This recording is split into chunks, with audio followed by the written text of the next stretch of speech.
नमस्कार students, good morning. आप सभी का ऑनलाइन क्लासेस में स्वागत है। मैं हूं साइंस गुरु जोरावर सिंह। आज मैं कक्षा 10 के लिए एक महत्वपूर्ण टॉपिक लेके आया हूं, इलेक्ट्रॉन बिंदु संरचना, इलेक्ट्रॉन पॉइंट स्ट्रक्चर। यह सीबीएसई अर्थात एनसीईआरटी के स्टूडेंट्स के लिए भी अति महत्वपूर्ण है। कक्षा 10 के साइंस में ये एक अहम पार्ट है और राजस्थान बोर्ड में अगले सत्र से एनसीईआरटी सिलेबस लागू हो रहा है, उसमें भी अति महत्वपूर्ण है। और अभी जो वर्तमान में कोर्स चल रहा है उसमें ये 10th में भी है और 9th में भी है। तो आरबीएसई स्टूडेंट या राजस्थान बोर्ड के जो स्टूडेंट है उनकी कक्षा 9th और 10th दोनों में ये महत्वपूर्ण है, और एनसीईआरटी या सीबीएसई के जो कक्षा 10 के छात्र हैं उनके लिए भी ये महत्वपूर्ण है। अब हम इस टॉपिक की शुरुआत करेंगे तो हमें ये ध्यान रखना है कि इस पॉइंट को हमें समझने के लिए सबसे पहले ध्यान रखना है इलेक्ट्रॉन बिंदु संरचना, इलेक्ट्रॉन पॉइंट स्ट्रक्चर। इसको समझने से पहले हमें ये ध्यान रखना है अणु दो प्रकार के हैं, एक होता है तत्व और एक होता है यौगिक। अब आपको क्या करना है, ध्यान से देखो इधर। ये अगर मैं यहां आपके सामने लिखता हूं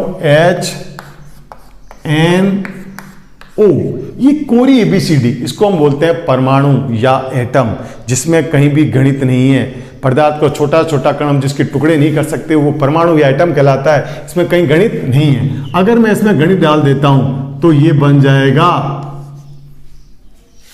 अणु। क्या बन जाएगा? अणु।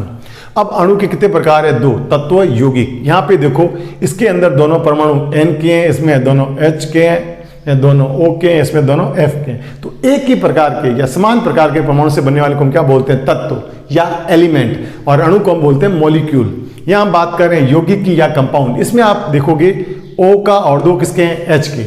तो अलग अलग परमाणु है, इसमें भी C और H अलग अलग परमाणु, इसमें N और H अलग अलग परमाणु है, इसमें C और H अलग अलग परमाणु है। तो अलग अलग परमाणु से बनने वाले अणु को हम यौगिक कहते हैं या कंपाउंड कहते हैं। तो आपको कोई दिक्कत नहीं आनी चाहिए। समान परमाणु से बनने वाला तत्व या एलिमेंट, और असमान या अलग अलग एटम या परमाणु से बनने वाला क्या कहलाएगा? यौगिक या कंपाउंड कहलाएगा। अब हमें इलेक्ट्रॉन बिंदु संरचना से पढ़ने से पहले हमें ये ध्यान होना चाहिए, यहाँ पे मैंने आपके सामने ड्रॉ कर रखा है -1, -2, -3। ये आपके पीरियडिक टेबल या आवर्त सारणी में भी आपको दिखाई देंगे। इसमें आपको ध्यान रखना है फकल बाहर आई, fluorine, chlorine, bromine, iodine, oxygen, sulphur, nitrogen, phosphorus, ये आपको ध्यान रखना है। ये कौन से खाने में? -1। ये कौन से कॉलम या वर्ग में? -2। ये कौन से वर्ग में? तो हम कहेंगे -3।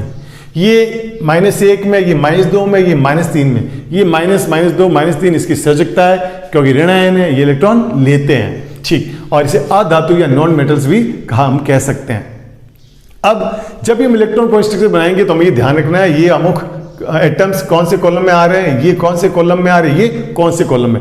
अब आपको कोई दिक्कत नहीं आएगी, किसी भी तरह का आप इलेक्ट्रॉन पॉइंट स्ट्रक्चर बना सकते हो। लेकिन आपको एक चीज यहाँ ध्यान क्या रखनी है, तो ध्यान से देखो इधर। हम जब भी इसका इलेक्ट्रॉन पॉइंट स्ट्रक्चर बनाएंगे तो सबसे पहले हम बात करते हैं तत्वों की। तत्वों की शुरुआत करते हैं तो हम नाइट्रोजन, फ्लोरीन और हाइड्रोजन इनका बनाते हैं। तो ध्यान देखो, यहाँ लिखा है F2, यहाँ लिखा है O2, यहाँ लिखा है N2। हमें यहाँ पे F कितने दिखाई दे रहे हैं? 2 के 2 उतार दिए। O कितने दिखाई दे रहे हैं? 2 के 2 उतार दिए। N कितने दिखाई दे रहे हैं? 2 के 2 उतार दिए। अब इसके बीच में हमें बॉन्ड या बंध बनाना पड़ेगा, वो हमें ये देख के बनाना पड़ेगा। F के बीच, F कौन से खाने में? 1 में, तो यहाँ डंडी कितनी आएगी? बंध कितना आएगा? 1। O में कितनी, कौन से खाने में? दूसरे में, तो उसमें बॉन्ड कितने आएंगे? 2। और N कौन से में? 3 में, तो बॉन्ड यहाँ कितने आएंगे? 3। यहाँ माइनस का मतलब है ये इनकी सजगता, माइनस का मतलब ये ऋण आयन है, इलेक्ट्रॉन ले रहे हैं, तो आपको माइनस पे ध्यान नहीं देना है। हमें सिर्फ इसके बीच में बॉन्ड को ध्यान में रखना है। अब हम इसे आगे किस प्रकार करेंगे तो बड़े रोचक तरीके से मैं आपको बता रहा हूं। जैसे आपको क्या देखना है, हर एक बॉन्ड पे 2 इलेक्ट्रॉन होते हैं, हर एक बॉन्ड पे या बंध पे 2 इलेक्ट्रॉन होते हैं। ठीक, पहली चीज। और दूसरा, किसी भी परमाणु के आगे पीछे ऊपर नीचे, किसी भी परमाणु के आगे पीछे ऊपर नीचे, किसी भी परमाणु के हम बात कर रहे हैं तो आगे पीछे ऊपर नीचे मतलब चारों तरफ हमें कुल मिला के 8 इलेक्ट्रॉन करने हैं। 2 शर्त ध्यान रखनी है, आगे पीछे ऊपर नीचे मिला के 8 इलेक्ट्रॉन करने हैं। और किसी भी बॉन्ड या एक डंडी के ऊपर 2 इलेक्ट्रॉन रहते हैं तो यहाँ पे 2 डंडियां हैं तो 4 रहेंगी, यहाँ 3 बंद है तो 6 इलेक्ट्रॉन रहेंगे। एक चीज आपको ध्यान रखनी है। एक अपवाद है इसका, हाइड्रोजन के आगे पीछे ऊपर नीचे, हाइड्रोजन के आगे पीछे ऊपर नीचे 2 इलेक्ट्रॉन होते हैं। कितने इलेक्ट्रॉन होते हैं? 2। बाकी सब में कितने होंगे? आगे पीछे ऊपर नीचे मिला के 8। अब आपका काम बेहद आसान है। करना क्या है, ध्यान से देखो इधर, यहां पे F मैंने लिख दी, F आपको नजर आ रहे हैं। यहां पे डंडी कितनी है? 1, तो मैंने इलेक्ट्रॉन कितने बना दिए? 2। ये क्रॉस का मतलब है हमने इलेक्ट्रॉन की संरचना बनाई, यहां पे इलेक्ट्रॉन कितने आ गए? 2। अब इस F के पीछे, इस F के यहां तो हमने आगे इस डंडी पे 2 बना दिए, ऐसा अब 2 बना दिए तो पीछे कितने बच रहे हैं? 6, क्योंकि आगे पीछे ऊपर नीचे मिला के 8 करने हैं तो हम पीछे 6 बनाएंगे। 2 4 6, 6 और 2 कितने हो गए? 8। अब इस F के पीछे देखो, आगे तो कितने हैं? ये 2, पीछे कितने करेंगे? 2 4 6, तो कुल मिला के कितने हो गए? 8। इस प्रकार हमने कर लिया। तो अब हम इसके 8 होते ही इसका एक घेरा बना लेंगे, ठीक। इस F के भी 8 होते ही घेरा बना लेंगे। और कॉमन पार्ट में कितने आ रहे हैं? 2। इसका मतलब कॉमन पार्ट में 2 आ रहे हैं तो बंद कितना बनेगा? 1। अब आओ O पे। अगर हम O पे आ रहे हैं तो हम यहां देखेंगे O पे कि O के यहां पे 2 डंडियां हैं तो इलेक्ट्रॉन कितने आएंगे? 4, तो हमने 4 बना दिए। अब आगे पीछे ऊपर नीचे मिला के करने हैं तो बीच में 4 है तो पीछे कितने होंगे? 4, 1 2 3 4। इस प्रकार से इसके पीछे भी कितने होंगे? 4, 1 2 3 4। अब 8 होते ही इसके भी घेरा बना लिया, इसका भी घेरा बना लिया, तो कॉमन पार्ट में कितने आए? 4। तो इसमें 4 आ गए, इसका मतलब 1 बॉन्ड इसका बन गया, 1 बॉन्ड इसका बन गया, तो 2 बॉन्ड बन गए। अब आओ नाइट्रोजन पे, कितने बॉन्ड है? 1 2 3, तो 3 बॉन्ड है तो इलेक्ट्रॉन कितने आएंगे? 6। जब 6 यहां आ गए तो पीछे कितने बचेंगे? 2। इसके पीछे भी कितने बचेंगे? 2। अब कॉमन यहां घेरा बना लिया तो हो गया 8, इसका भी घेरा बना लिया तो कितने हो गए? 8। इस प्रकार हमने इसको कर लिया। अब आपको मैं एक एग्जांपल देखिए और बता रहा हूं। जैसे आपके एग्जाम में प्रश्न आ गया Cl को लेके आ रहा है, ध्यान देखना, Cl को लेके आ रहा है, ये Cl2 का आपका बनाना है, तो आपको करना क्या है? ये Cl लिख दिया। पहले तो आपको ध्यान रखना है Cl के बीच में बॉन्ड कितना होगा? 1। वहां से खाने में देख लिया बॉन्ड कितना है? 1। अब इसको हम आगे बनाएंगे तो हमको किस तरह बनाएंगे? ये Cl और ये Cl। अब बॉन्ड है तो बॉन्ड में कितने इलेक्ट्रॉन आएंगे? 2। इस बॉन्ड पे कितने बना दिए? 2। अब इस Cl के पीछे आपको ध्यान रखना है, यहां 2 है तो पीछे कितने बनेंगे? 6, 1 2 3 4 5 6। अब इस Cl के आगे कितने हैं? 2, तो पीछे कितने बनेंगे? 6, 1 2 3 4 5 6। अब कॉमन घेरे में कितने? ये हो गए 8, ये इसके हो गए 8। कॉमन घेरे में कितने आए? 2।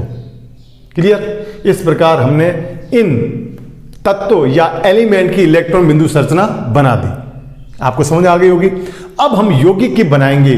जब भी यौगिक या कंपाउंड की बनाएंगे तो आपको क्या करना है? जैसे CH4, पहली बात ये यौगिक क्यों है? क्योंकि इसमें कार्बन और हाइड्रोजन क्या है? अलग अलग परमाणु है। इसमें भी क्या है? अलग अलग परमाणु। लेकिन इसका बनाएंगे कैसे? तो पहले आपको इस तरह से बॉन्ड स्ट्रक्चर या कंकाली संरचना बनानी पड़ेगी। उसके लिए आपको क्या करना है? जो परमाणु सबसे कम संख्या में, उसको पकड़ लो, या कम संख्या में कौन है? C को बीच में बिठा दिया, ये लिख दिया C। यहाँ पे कम संख्या में कौन है? N, तो हमने बिठा दिया N, ठीक। अब इसके साथ हाइड्रोजन कितनी जुड़ी हुई? 3, तो 3 जोड़ दिए, 1 2 3। इसके साथ हाइड्रोजन कितनी जुड़ी हुई? 4, तो 1 2 3 4 जोड़ दी, कोई दिक्कत नहीं है। इसी तरह से अगर हमारे सामने कोई भी परमाणु, जैसे हमने लिख दिया C2 है तो सबसे कम C है, C कितने हैं? 2, तो 2 तो C लिख दिए, ठीक। इस तरह से हम लिखेंगे, ये C लिख दिए, 2 C लिख दिए। अब ये C आपस में जुड़े हुए हैं। अब H कितने हैं? 6, तो 1 2 3 4 5 6। ये इसको बोलते हैं कंकाली स्ट्रक्चर या बॉन्ड स्ट्रक्चर। ये आप बनाने के बाद में आपको क्या करना है? ध्यान से देखो, जब ये हम बना लेंगे उसके बाद में हमें क्या करना है? तो हमें उसके बाद में हमें ये देखना है कि हम कोई भी स्ट्रक्चर बनाएंगे, उसके लिए आपको ये ध्यान से देखना है। अब देखो करना क्या है, मैं बड़े तरीके से बता रहा हूं। जैसे C लिख दिया, ये H लिख दिया, ये H, ये H और ये H।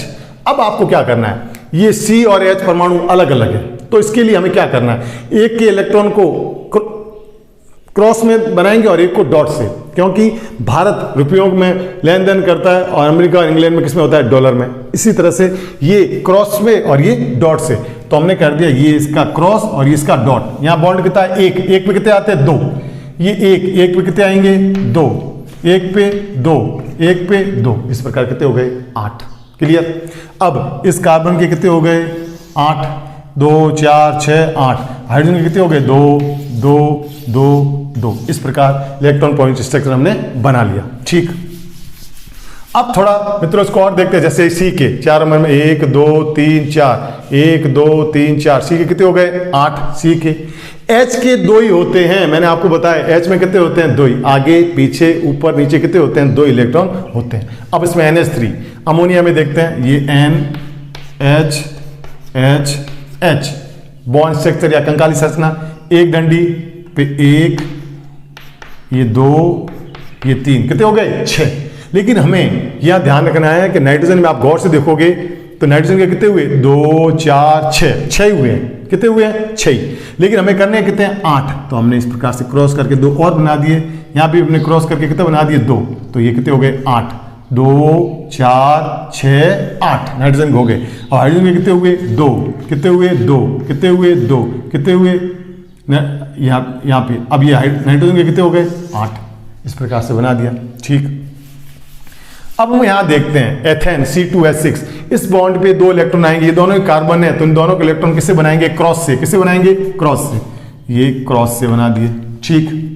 यहां हम क्या करेंगे, यहां पे ये क्रॉस बनाएंगे, एक डॉट बनाएंगे, cross dot cross dot cross dot, इस प्रकार यहां भी बनाएंगे क्रॉस और डॉट से, cross dot cross dot cross dot.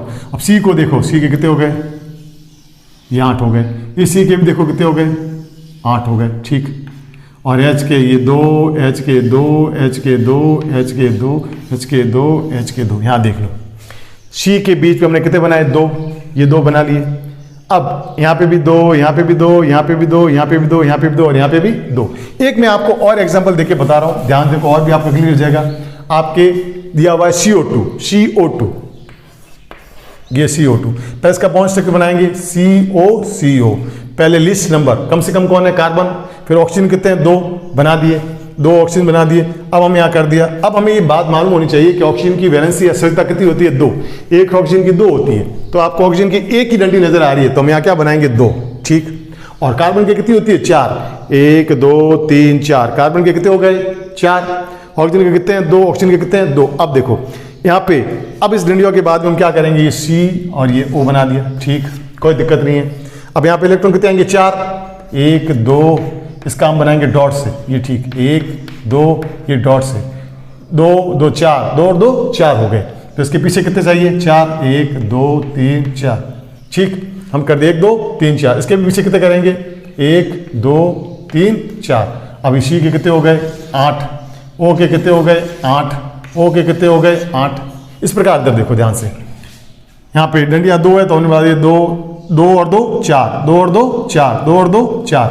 अब इसके O के आगे कितने हैं 4, तो पीछे कितने करने हैं 8, यहाँ पे 2 ही है, ये 8 कर दिए, ये भी इसके क्या कर दिए 8। इस प्रकार कॉमन घेरे में कितने आए 4, कॉमन घेरे में कितने आए 4। इस प्रकार हमने CO2 की संरचना बना ली।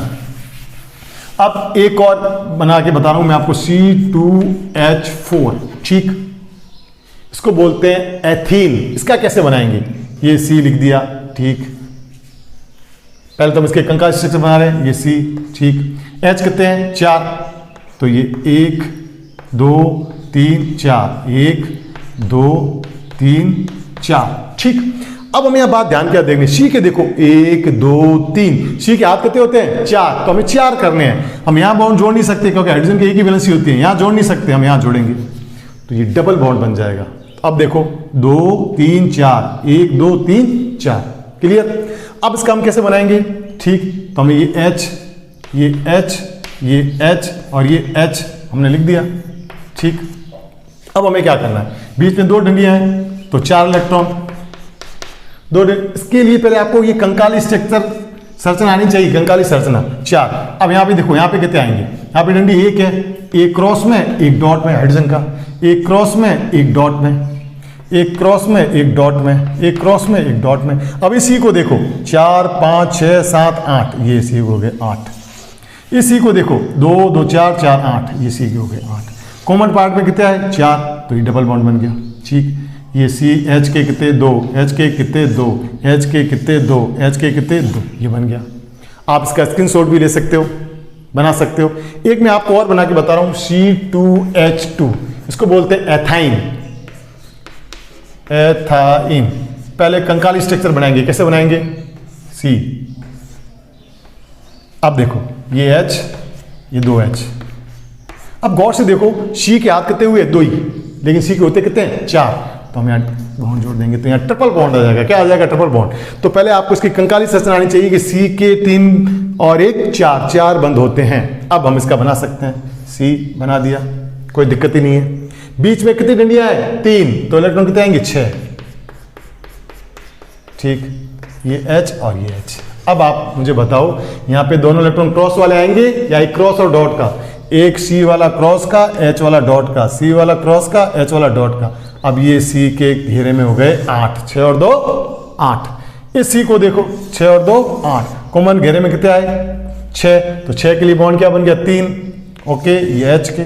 इस प्रकार अब मुझे उम्मीद है आपको इलेक्ट्रॉन बिंदु संरचना में कोई दिक्कत नहीं आएगी। आप इलेक्ट्रॉन बिंदु संरचना पढ़ने से पहले आपको ये जानकारी रखनी चाहिए। फिर उसके बाद में आपको ये ध्यान रखना है कि हर एक बॉन्ड पे इलेक्ट्रॉन कितने बैठते हैं? 2। और उसके बाद में आपको किसी भी एटम के आगे पीछे ऊपर नीचे मिला के कितने करने हैं? 8, सिवाय हाइड्रोजन को छोड़ के। हाइड्रोजन में 2 इलेक्ट्रॉन ही होते हैं। इस प्रकार आप इलेक्ट्रॉन बिंदु संरचना को बना सकते हैं। अगर तत्व है तो इलेक्ट्रॉन एक ही तरह से बनाएंगे, क्रॉस क्रॉस से, और अगर कंपाउंड या यौगिक है तो इलेक्ट्रॉन को डॉट और क्रॉस से बनाएंगे, पॉइंट स्ट्रक्चर बनाएंगे। तो उम्मीद है आपको ये टॉपिक पसंद आया होगा। इसको लाइक करें, इसकी ज़्यादा से ज़्यादा प्रैक्टिस करें। इस प्रकार अगर एग्जाम में आपका प्रश्न आता है तो आप इस तरह से इलेक्ट्रॉन पॉइंट स्ट्रक्चर, इलेक्ट्रॉन बिंदु संरचना बनाते हैं, तो मुझे उम्मीद है आपको अच्छे मार्क्स मिलेंगे, पूरे नंबर मिलेंगे। और बेस्ट ऑफ लक। आगे हम फिर आपके लिए एक बेहतरीन वीडियो लेके आएंगे। धन्यवाद। जय हिंद।